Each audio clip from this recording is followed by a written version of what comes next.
How much has been talked about that this is the first time that you guys are playing Haason? Has that been brought up at all? Has it been brought up in a sense of ignore it, just focus on it being just a regular division game? It hasn't been brought up at all, honestly. We just know that he's doing very well over there, and they have an explosive offense, and their defense is pretty stout too. So we're just going in there focused on with a plan and just ready to get the W, honestly. But from a behind-the-scenes standpoint and an in-the-huddle standpoint, what are the similarities and differences, because you've played with both, between Jalen and Haason? Similarities are both field generals.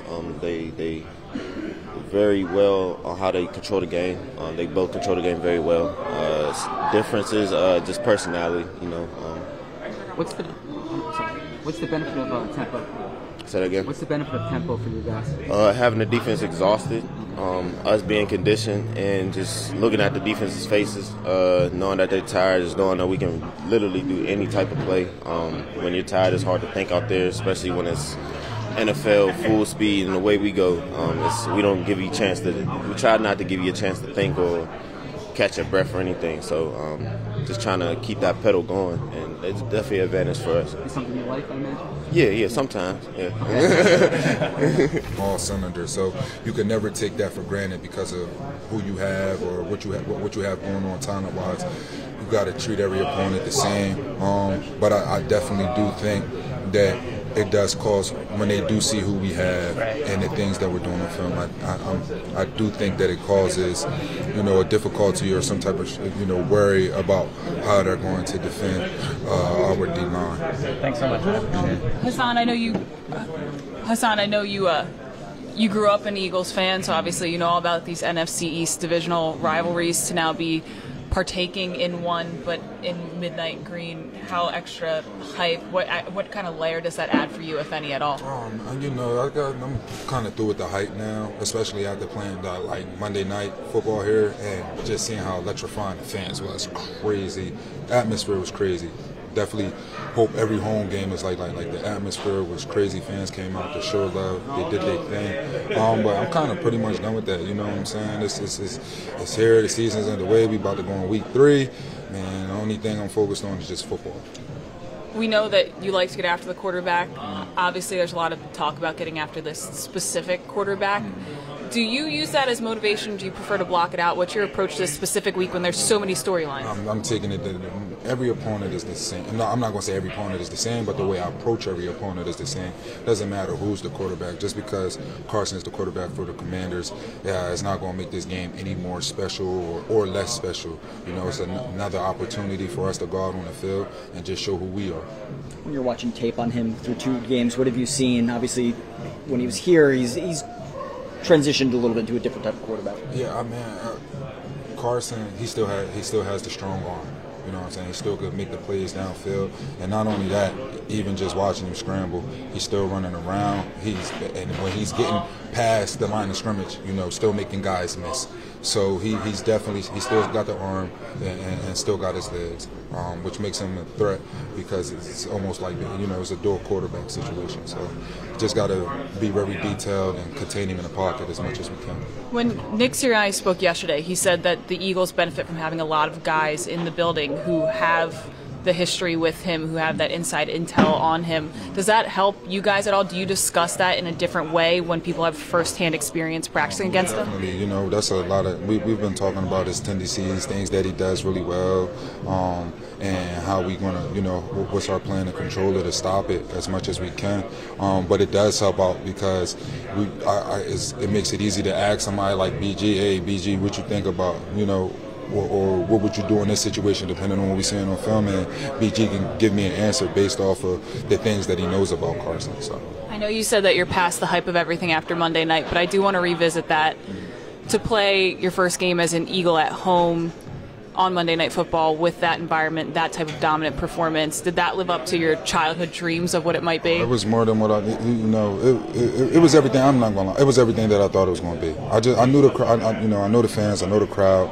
I've been to a few games as a kid, but just all the excitement that the fans had about the off season, just to see how it came to life in the second week. But our first home game, it was crazy. Like the atmosphere, it was ridiculous. Like I just remember being on the field and not even being able to hear what the guy next to me is saying. That's how loud it was.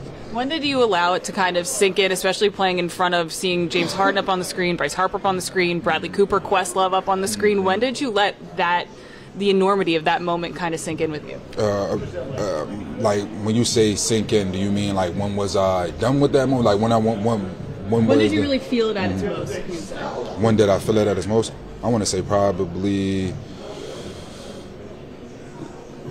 I want to say leading up to the anthem.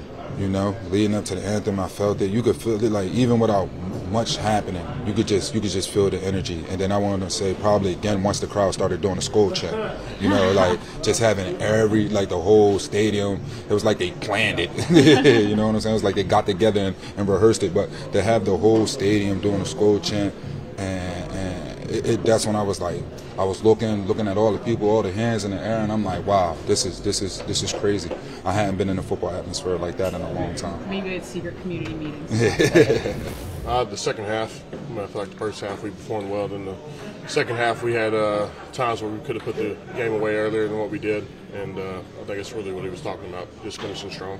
When I was talking to Fletcher Cox yesterday about it, he was talking about all these teams who start 2-0 or 3-0, so be it, and how it can kind of almost be a trap as a veteran player. How do you avoid getting too high too early?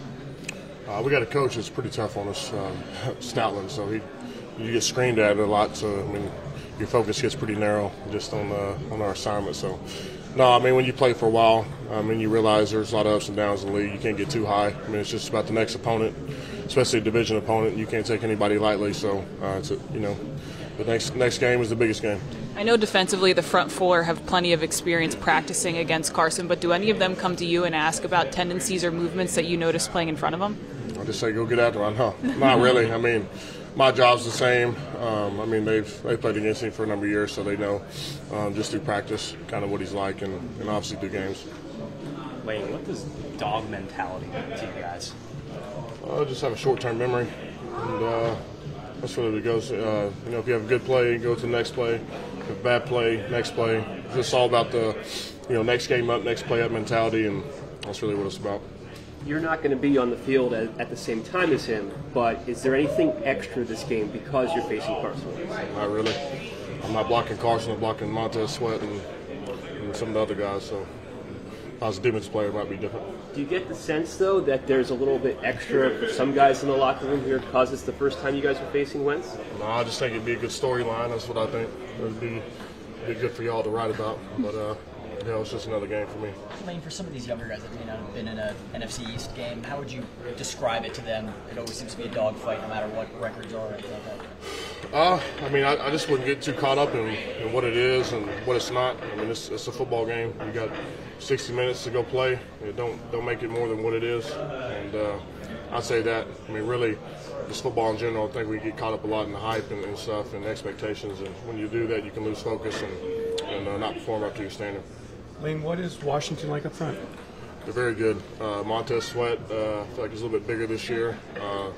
Really good on the edge, and then obviously the interior is probably the strength of their defense with Payne and Allen. Payne's playing out of his mind right now, so it'll be a tough matchup. They got an active linebacker crew too, so they've always been pretty good up front, so it's always been a good fight for us. This morning on the radio, Jason was asked to compare and contrast the leadership styles of Carson and Jalen. What do you think the similarities and differences are with them? As far as leadership, they both work hard. Both talk when they feel like they need to, and that's really pretty much it. A lot of us, we spend so much time with our position group, we don't really spend a whole lot of time with other guys. Besides on the practice field, we're mostly with the O-line group. So other than that, though, they work hard, and as far as leadership, they vocal when they need to be. Lane, you've been through this before. What's 2-0 mean to you? We got another game this week. It's good. I feel like we haven't, I was telling you before the season to get off to a fast start. I feel like the past few years we've always been 1-5, 2-6, something like that. So I feel like these first 5-6 games, get off to a good start, a good rhythm, and then just stay consistent and not have to finish strong, like we always have. Do you feel like in a way too much is being made of it's the Eagles facing Carson Wentz this week, that's become the big storyline? Yeah, that's what sells. People want to read rivalries. They want stuff that seems interesting. But for us, especially the offensive side, it doesn't change nothing for me. Let's go ask the defense players. Those are the guys who are going to be going against them.